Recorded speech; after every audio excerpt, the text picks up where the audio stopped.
Hello, welcome to the daily English news program on Azərbaycan Televiziya with the most important events of the day. I'm your host, Ilham Məmmədov. President of the Republic of Azerbaijan, Ilham arrived in St. Petersburg for a working visit to attend the informal meeting of the heads of state of the Commonwealth of Independent States at the invitation of President of the Russian Federation, Vladimir Putin. At St. Petersburg Pulkovo 1 airport, President Ilham Aliyev was met by Governor of St. Petersburg, Alexander Bigilov, and other officials.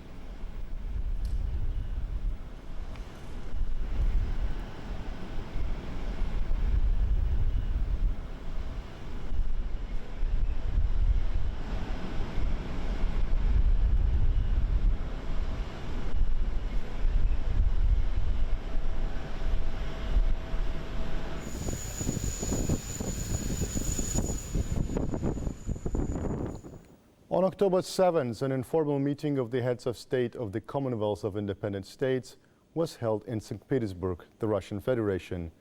President of the Republic of Azerbaijan, Ilham Aliyev, attended the event.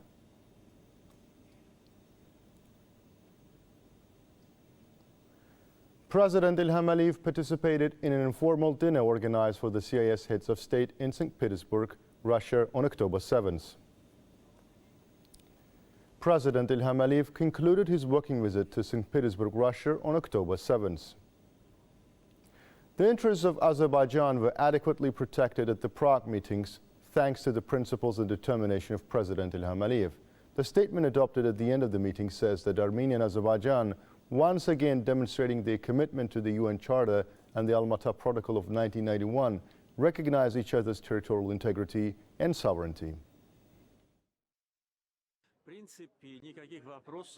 I must say that no one, neither the Armenian side nor the European Union, has any questions about the 5 principles we have declared. Today, during the meeting with the President of France, I saw that these 5 principles are being accepted. This is natural because we did not invent anything new. These are principles based on relations between states, interested in normalizing relations with each other. The adoption in the international arena of the 5 principles put forward by Azerbaijan is also a principled position of our country. Given the visit of Armenian Prime Minister Nikol Pashinyan to France on the eve of the quadripartite meeting in Prague and the traditional pro-Armenian policy of Paris, one could assume that some kind of ploy is being prepared against Azerbaijan. Pressure will be applied. Therefore, Pashinyan, abusing the participation of France, tried to appear more decisive, although the footage shown throughout the summit clearly showed that he did not cope with this role.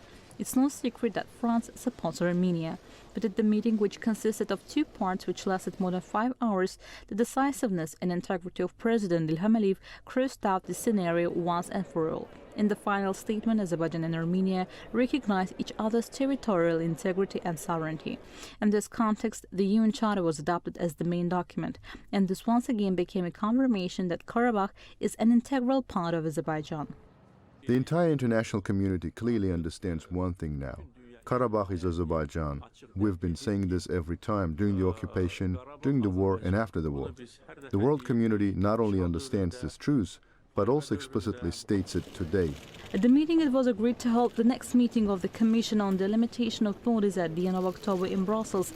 At the same time, it should be noted that the European Union and France, creating a joint border monitoring mission that would cover the territory of Azerbaijan, wanted to take advantage of this in order to gain access to the region. But Azerbaijan, which values its sovereignty, countered that. After demonstrating the decisive position of Azerbaijan, it was agreed that this mission would be located only on the territory of Armenia, start work in October and complete its activities within 2 months. Azerbaijan will simply cooperate with the mission within the framework of its interests. And Armenia, by agreeing to this border mission, once again demonstrated that it's not a sovereign state that does not pursue an independent management policy. This is also seen as a new serious step by Armenia and its patrons against Russia. To conclude, it's worth emphasizing that Armenia, along with the peace agreement, must also fulfill the obligations assumed by the statement on November 10, 2020. That is, Yerevan, which is slowing down the process of opening communications and a corridor that will connect the main part of Azerbaijan with the Nakhchivan Autonomous Republic, should know that the patience of official Baku is not endless. Breaking one's commitment is, of course, an extremely shameful fact. However, we are still patient and restrained. I'm sure we will achieve this, rather sooner than later. The opening of the Zangezur corridor, one of the fundamental elements of regional peace, is a matter of principle for Azerbaijan. Armenia must finally comprehend that all peace processes rely on faithful implementation of agreements and commitments. Yerevan is obliged to fulfill its obligations if it wants coexistence and the establishment of normal, good neighborly relations. The issue will be key at all meetings and ongoing discussions.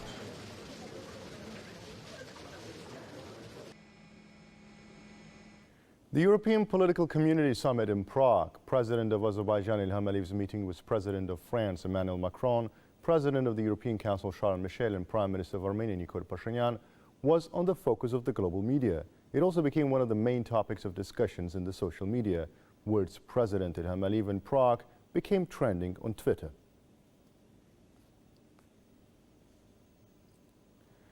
President of Turkey Recep Tayyip Erdogan's response to the question of the Armenian journalists on the opening of borders with Armenia during the conference in Prague was categorical.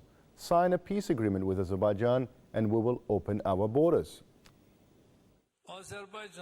Reach an agreement with Azerbaijan, sign a peace agreement with Azerbaijan. Only in that case we won't have any issues with you. The doors in front of you will open and we will provide opening of air, land roads and railway communications.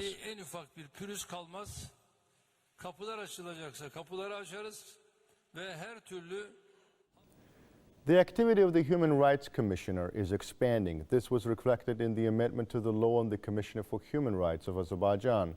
The bill was discussed at the meeting of the Legal Policy and State Building Committee of the Milli Majlis. It was reported that the Ombudsman will supervise the fulfillment of the duties of public legal entities and the officials arising from the requirements of the law on access to information. The draft law was also discussed in the Human Rights Committee. It was emphasized that citizens have serious expectations from the Office of the Ombudsman. Therefore, it is necessary to make changes. One of the innovations is the improvement of the procedure for selecting Ombudsman. Responding to the question of the deputies, head of Ombudsman's National Preventative Group, Rashid Rumzadeh, also said that the regional center of the Ombudsman's office will be opened in Karabakh.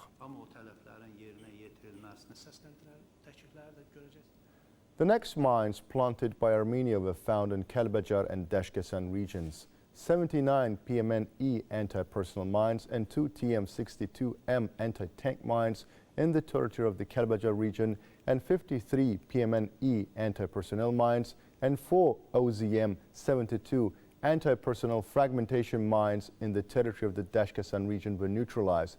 According to international humanitarian law, the 1997 Ottawa Convention prohibits the production, stockpiling, transfer, and use of anti-personnel mines. Despite this, a significant number of Armenian-made mines are detected in the liberated territories after the Patriotic War. In particular, anti-personnel mines planted with the purpose of causing human casualties pose a serious danger to the lives of both civilians and servicemen.